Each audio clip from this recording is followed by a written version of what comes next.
You've been extremists like you are threatening America's future. When Ron DeSantis's voice rang through the studio, Jasmine Crockett's determined expression changed. But then the truth she revealed would have the entire country talking. The Fox News studio lights blazed with an intensity that matched the cultural and political fire about to ignite between two of America's most influential voices on education and civil rights.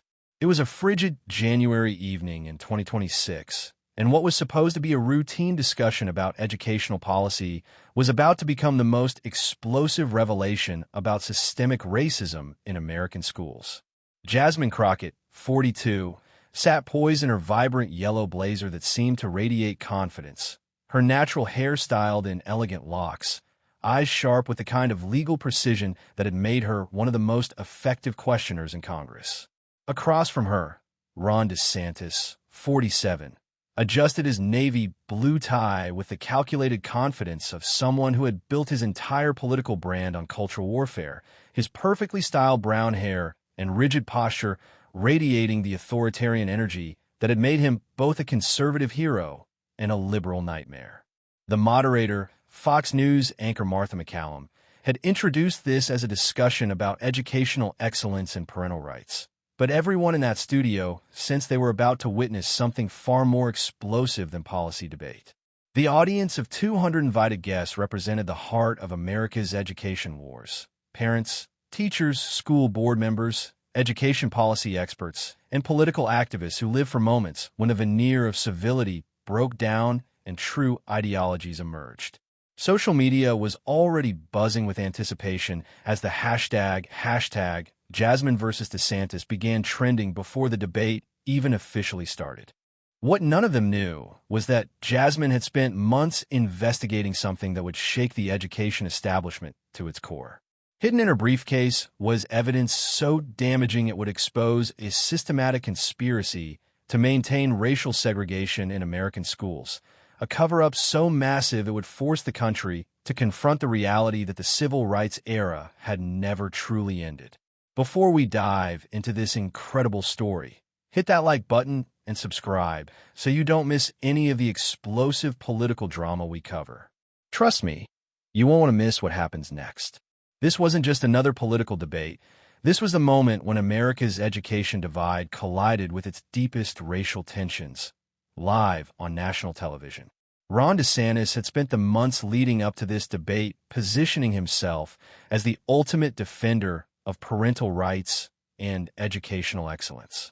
As Florida's governor and a leading contender for the 2028 Republican presidential nomination, he had built his national profile on what he called the fight against woke indoctrination in schools.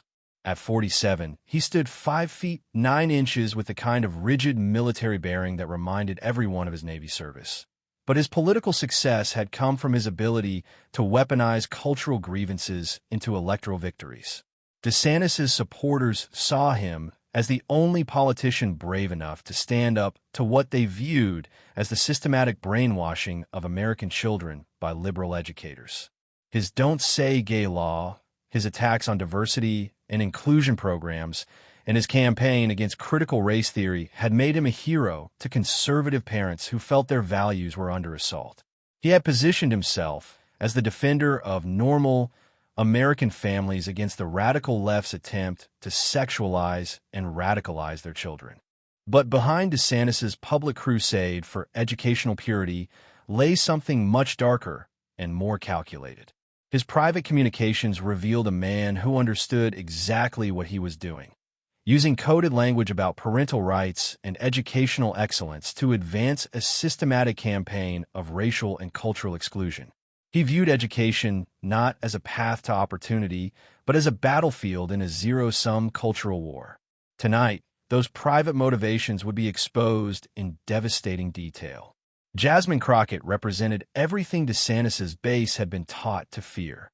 Born and raised in St. Louis, she had worked her way through law school while facing the kind of systematic racism that DeSantis claimed no longer existed. Her experience as a civil rights attorney had given her firsthand knowledge of how educational inequality perpetuated racial injustice, how school policies that seemed neutral on their face could have devastating discriminatory effects. At 42, she carried herself with the quiet strength of someone who had fought institutional racism her entire career and won more often than she lost. Crockett supporters saw her as living proof that educational opportunity could transform lives and communities. Her journey from a working-class family in Missouri to the halls of Congress embodied the promise of public education when it worked as intended. But her critics viewed her as a radical who wanted to impose liberal ideology on American schools, someone who saw racism everywhere and used her position to advance a divisive agenda. What made Jasmine particularly dangerous to politicians like DeSantis was her combination of legal training, legislative experience, and personal understanding of educational inequality. She had the skills to parse policy language for hidden discriminatory intent, the platform to expose it publicly, and the credibility that came from having lived the consequences of educational injustice. Tonight, she would use all three to devastating effect. The stage was set for more than just a policy debate. This was a collision between two visions of American education: DeSantis's exclusionary model that sought to preserve traditional hierarchies versus Jasmine's inclusive approach that demanded equal opportunity for all students. The contrast couldn't have been more stark: the authoritarian culture warrior against the civil rights advocate who had actually experienced the systems they were debating. As the cameras rolled and Martha MacCallum welcomed viewers to what she called a crucial conversation about America's educational future, neither Ron DeSantis nor Jasmine Crockett could have anticipated that this night would become one of the most talked about educational policy moments of the decade. The evidence in Jasmine's briefcase was about to change everything. Martha MacCallum opened the segment with what seemed like a straightforward question about educational standards, but the tension between the two participants was immediately apparent. Ron DeSantis, confident in his base's support and his ability to dominate any conversation about education policy, launched into a familiar tirade about the need to protect children from what he called radical indoctrination. His voice carried the kind of controlled anger that had become his trademark, discussing education as if it were a battlefield where children's souls were at stake. The reality that people like Congresswoman Crockett refused to acknowledge. DeSantis began, his tone already carrying an edge that suggested he was building towards something more personal, is that we have a crisis in American education because radical leftists have captured our schools and are using them to advance their political agenda instead of teaching basic academic skills. The audience murmured appreciatively. At least the conservative section did. This was the message they had come to hear, the familiar narrative that painted teachers and education advocates as political activists bent on corrupting innocent children. DeSantis continued, his confidence growing with each word. When you have so-called educators more interested in teaching kindergartners about gender ideology than teaching them to read, when you have curriculum that tells white children they're inherently racist and black children they're inherently victims, you're not talking about education. You're talking about indoctrination. His eyes fixed on Jasmine as he delivered what was clearly intended as a personal attack, disguised as policy discussion. And when we have members of Congress who seem more interested in advancing this radical agenda than protecting children, who constantly play the race card instead of focusing on educational excellence, we have to ask ourselves whether we're failing our most vulnerable students. The studio audience shifted uncomfortably. While DeSantis hadn't mentioned Jasmine by name, everyone understood exactly who he was talking about. The cameras caught Jasmine's expression, calm but alert, like a prosecutor who had just heard the defendant make a crucial error. When MacCallum turned to her for a response, Jasmine leaned forward slightly, her voice steady but carrying an undercurrent of steel that those who knew her recognized as dangerous. "Governor DeSantis, it's interesting that you talk about protecting vulnerable students," she began, her slight Texas accent making her words even more powerful in contrast to DeSantis's clipped delivery. "Because I think the parents and students watching this deserve to know what your policies are actually doing to the most vulnerable children in your state." DeSantis's confident smile flickered for just a moment, but he quickly recovered. "My policies are focused on educational excellence and parental rights. That's exactly what vulnerable students need. high standards, and parents who are empowered to protect their children's education. High standards? Jasmine's eyebrow raised slightly. Governor DeSantis, is that what you call a systematic campaign to resegregate Florida's schools? Because that's what your policies are actually accomplishing. That's absolutely false, DeSantis shot back, his voice rising. Everything we've done has been focused on improving educational outcomes for all students. To suggest otherwise is exactly the kind of race baiting that has poisoned educational discourse in this country. The audience was getting restless now, sensing that this was moving beyond policy disagreement into accusations of deliberate discrimination. McCallum attempted to restore order, but both participants were locked in a confrontation that had been building for years. Race baiting? Jasmine's voice carried a dangerous edge now. Governor, before we continue this conversation about who's poisoning educational discourse, I think this audience needs to see something. She reached for her briefcase, and the atmosphere in the studio immediately changed. DeSantis's expression shifted from confident to wary as Jasmine pulled out a thick folder filled with documents. These are internal communications from the Florida Department of Education, she said, her voice cutting through the sudden silence. I think they're very relevant to our discussion about educational excellence and protecting vulnerable students. DeSantis's face went pale. What are you doing? He asked, his voice losing its earlier authority.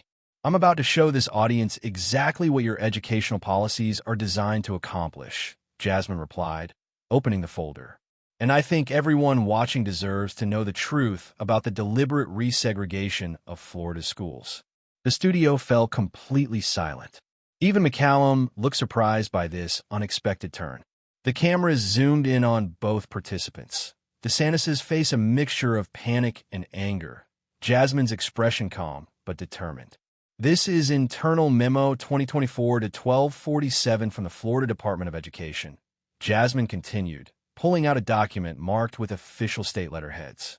It details a systematic strategy to use school choice policies and curriculum restrictions to achieve what the memo calls demographic rebalancing in Florida schools. She held up the first document. The memo explicitly states that the goal is to create educational environments where, and I quote, traditional American families feel comfortable sending their children, while ensuring that disruptive elements are channeled into appropriate alternative settings. The audience was riveted now, many leaning forward in their seats. This wasn't the policy debate they had expected. This was a real-time exposure of alleged systematic discrimination. DeSantis attempted to respond, but his voice cracked slightly. Those documents are taken out of context. Educational policy requires complex decisions that can't be reduced to sound bites. Out of context, Jasmine's voice carried a note of incredulity. Governor DeSantis, let me read you the full context. She pulled out another document.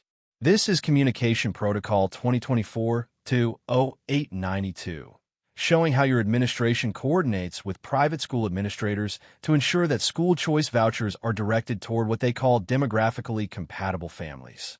The studio erupted in gasps and shocked murmurs. This was moving into territory that suggested systematic racial discrimination in educational policy.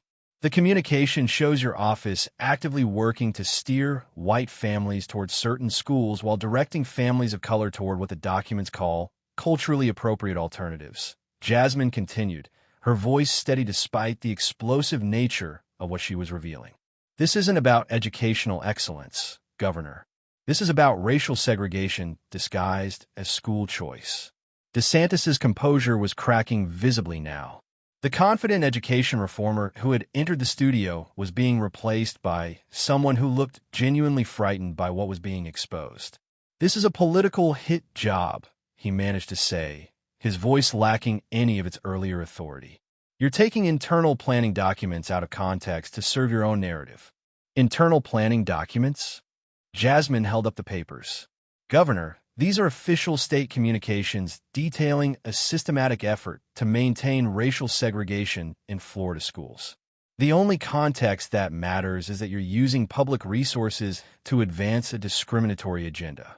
She turned to face the cameras directly, speaking not just to the studio audience, but to the millions watching at home.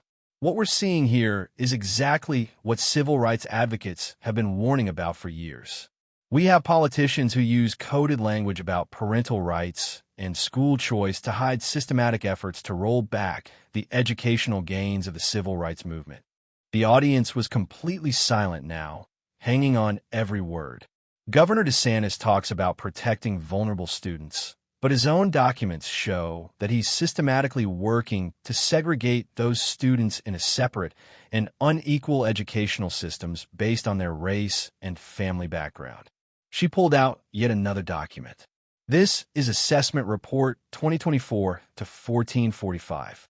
It shows the results of your policies, dramatic increases in racial segregation in Florida schools, with achievement gaps that are getting worse, not better. The revelations were coming fast now, each one more damaging than the last. DeSantis sat frozen in his chair, clearly unprepared for this level of detailed exposure. The report shows that under your administration, the percentage of Florida schools that are 90% or more white has increased by 34%, while schools that are 90% or more students of color have increased by 28%. This isn't educational excellence, Governor. This is Jim Crow with school vouchers. Jasmine's voice was building with controlled anger now. And the academic outcomes? Students in these resegregated schools are performing worse than they did under integrated systems. Your policies aren't just morally wrong, they're educationally destructive. The specificity of the allegations was devastating. These weren't vague accusations about bias. These were detailed claims backed by official state documents showing systematic discrimination. DeSantis finally found his voice, but it was weak and defensive. Educational choice requires allowing parents to find the best fit for their children. Sometimes that means schools develop different demographic profiles based on parental preferences. Parental preferences? Jasmine's voice rose. Governor, your own documents show that your administration actively steers those preferences to achieve racial outcomes. This isn't organic choice. This is state-sponsored segregation. She held up another document. This is Training Manual 2024-0567 for school choice counselors. It provides explicit guidance on how to direct families toward appropriate schools based on cultural compatibility factors. The implications were staggering. The audience was beginning to understand that they weren't just witnessing a policy debate, they were learning about a systematic effort to maintain racial segregation in public education. The manual includes maps showing the racial composition of different schools and guidance on how to ensure that voucher distribution maintains what it calls community stability. Jasmine continued. Governor, this is textbook racial steering, the same tactic that was used to maintain housing segregation for decades. DeSantis's response was barely audible. That's not what these policies are intended to do. Intended. Jasmine pulled out the final document. Governor, this is your own email to the state education commissioner, sent just 6 months ago. You wrote, and I quote, "We need to ensure that our school choice initiatives achieve the demographic outcomes our base expects. Parents didn't vote for us to integrate their children's schools." The studio erupted. Even conservative audience members who had come to support DeSantis looked shocked and betrayed. The idea that educational policy was being explicitly designed to maintain racial segregation was beyond anything they had imagined.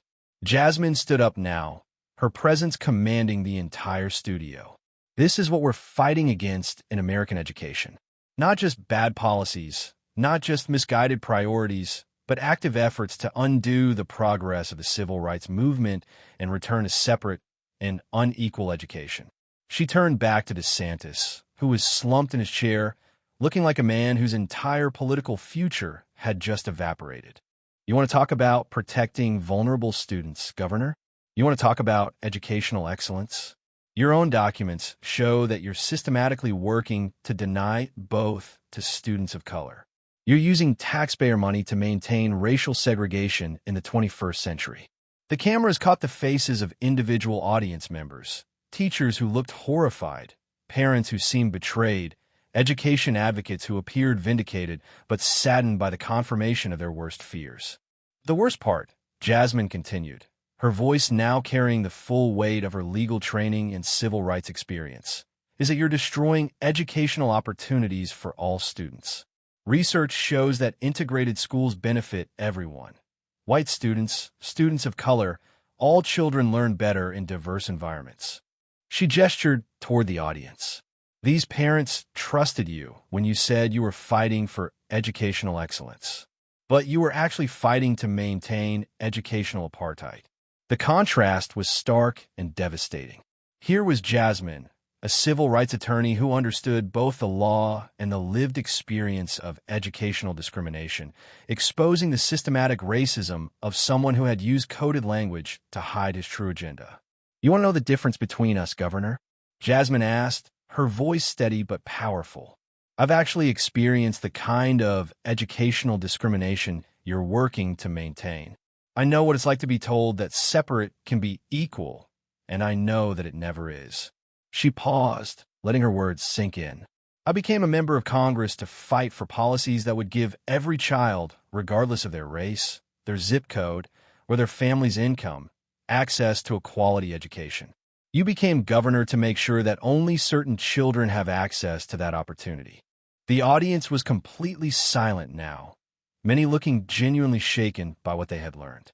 Martha McCallum, professional journalist that she was, attempted to give DeSantis one final chance to respond. "Governor DeSantis, these are serious allegations about systematic discrimination in your educational policies. How do you respond?" DeSantis's answer was telling in its desperation. "This is all taken out of context," he said, his voice barely above a whisper. "Educational policy is complex. There are reasons for these approaches that can't be explained in a television debate." "Can't be explained?" Jasmine's voice carried a note of incredulity. "Governor, we're not talking about complex policy nuances. We're talking about documented evidence that your administration is using public resources to maintain racial segregation in schools." She held up the documents again. "These aren't state secrets or sensitive negotiations. These are systematic efforts to deny equal educational opportunity to students of color, and they're being carried out in the name of policies you claim are race-neutral." The final exchange crystallized everything wrong with American educational discourse. Here was a politician who had built his national profile on claims about educational excellence, while secretly working to maintain racial inequality. When confronted with evidence of systematic discrimination, his only defense was to claim complexity and context. As the segment officially ended, DeSantis gathered his materials quickly, clearly wanting to escape as fast as possible. Gone was the confident culture warrior who had entered the studio, replaced by someone who looked genuinely defeated by his own exposed words and actions. Jasmine, meanwhile, remained calm and composed, accepting questions from audience members who approached her after the cameras stopped rolling. Her performance had been masterful. She had used DeSantis's own documents and communications to expose a pattern of systematic discrimination that went to the heart of American educational inequality. The immediate aftermath was unlike anything Fox News had ever experienced. Social media exploded with clips of Jasmine's document presentation, reaction videos, and analysis of what this meant for educational civil rights. Hashtag DeSantisExposed began trending within minutes, followed quickly by hashtag educational apartheid and hashtag Jasmine wins. Conservative commentators struggled to defend DeSantis, with many simply refusing to address the substance of the documents Jasmine had presented. Some attempted to claim they were fake, but Florida Department of Education officials were forced to confirm their authenticity when journalists began requesting copies under state freedom of information laws. Education advocates who had been warning about the discriminatory effects of school choice policies felt vindicated, but horrified by the explicit nature of the discrimination revealed in the documents. The idea that a state government was actively working to maintain educational segregation in the 21st century was shocking even to those who had been tracking these issues closely. Perhaps most importantly, the exposure sparked a broader conversation about the real motivations behind conservative education policies. The documents Jasmine had presented weren't just evidence of individual misconduct. They revealed systematic efforts to use coded language about parental rights and school choice to advance racial segregation. Within 24 hours, multiple civil rights organizations announced federal lawsuits challenging Florida's educational policies as violations of constitutional equal protection guarantees. The explicit evidence of discriminatory intent that Jasmine had revealed provided exactly the kind of documentation that civil rights lawyers needed to prove systematic discrimination. Ron DeSantis attempted damage control with a carefully crafted statement released through his office. The documents presented by Congresswoman Crockett were taken completely out of context and misrepresent legitimate educational policies designed to improve outcomes for all students. Ms. Crockett's political motivations are clear, and her selective presentation of internal planning documents represents exactly the kind of race baiting that has poisoned educational discourse in this country. But the damage was done. The documents were too clear, too specific, and too well documented to be dismissed as taken out of context. DeSantis's own emails provided the context, and that context made his actions look even worse. Jasmine's response to DeSantis's statement was swift and devastating. Governor DeSantis's statement proves my point perfectly. When confronted with evidence of systematic discrimination, his first instinct is to attack the messenger rather than address the discrimination. This is exactly the kind of deflection that has allowed educational inequality to persist for decades. She continued, "The American people deserve educational leaders whose policies actually advance opportunity for all students, not politicians who use coded language to hide discriminatory agendas." What we saw in those documents was a clear pattern of using public resources to maintain racial segregation, and that's completely unacceptable in the 21st century. The broader implications of the confrontation extended far beyond educational policy. The documents had exposed something that civil rights advocates had long suspected but rarely been able to prove: that much of the contemporary resistance to educational equity was driven by the same racial motivations that had fueled massive resistance to school integration in the 1960s.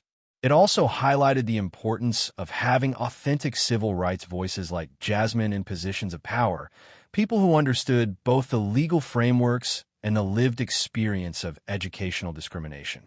The contrast between her detailed knowledge of how discrimination operated and DeSantis's coded rhetoric had been stark and powerful.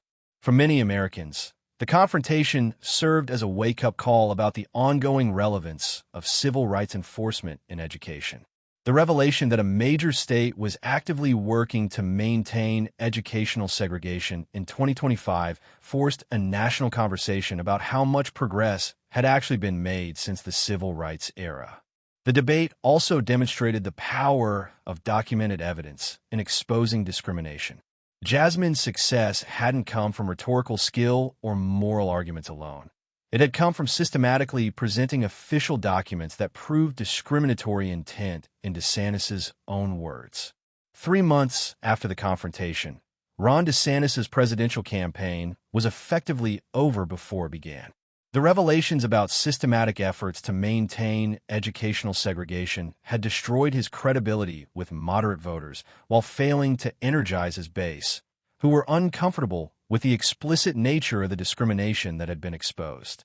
The civil rights lawsuits based on the documents Jasmine had revealed were moving forward rapidly, with federal courts expressing serious concern about the evidence of systematic discrimination. Multiple school districts in Florida were already moving to modify their policies to avoid being named as defendants in the expanding litigation. Jasmine, meanwhile, had used the moment to build an even larger platform for educational civil rights advocacy. Her methodical approach to exposing DeSantis's policies had demonstrated the kind of legal and political skill that many believed was essential for advancing civil rights in the contemporary political environment. But perhaps the most important outcome was the broader conversation the confrontation had sparked about the ongoing struggle for educational equality. The documents Jasmine had presented weren't just evidence of one governor's discrimination. They had revealed the systematic nature of efforts to roll back civil rights progress in education. The U.S. Department of Education announced a comprehensive investigation of school choice programs across the country, specifically looking for evidence of the kind of systematic discrimination that had been exposed in Florida. New federal guidance was issued clarifying that school choice policies could not be used to achieve or maintain racial segregation. 6 months later, when civil rights historians looked back at this moment, they would identify it as a turning point. The night when the coded language of contemporary educational discrimination was finally decoded for all to see, and when the ongoing relevance of civil rights enforcement was demonstrated in the most public way possible. The confrontation between Jasmine Crockett and Ron DeSantis would be remembered not just as a political moment, but as a crucial civil rights moment, a clear example of how systematic discrimination could persist under the cover of seemingly neutral policies, and how authentic civil rights advocacy could expose and combat that discrimination. The lesson was simple but profound. In American education, the fight for equality was far from over, and it required leaders who understood both the legal frameworks and the lived experience of discrimination. DeSantis had learned that lesson the hard way, while Jasmine had demonstrated its power in the most public way possible. As the story continued to ripple through American politics and education policy, one thing became clear. The age of being able to hide discriminatory educational policies behind coded language was coming to an end. The DeSantis documents had changed the rules of the game, and authentic civil rights advocates like Jasmine were the ones best positioned to ensure that educational opportunity was truly available to all American children. This wasn't just the story of a political confrontation. It was a reminder of what civil rights advocacy could and should look like when conducted by people with the legal training, political platform, and personal understanding necessary to expose systematic discrimination. It was the night Jasmine's documents reminded America that the dream of educational equality was still worth fighting for, and that the fight was far from over.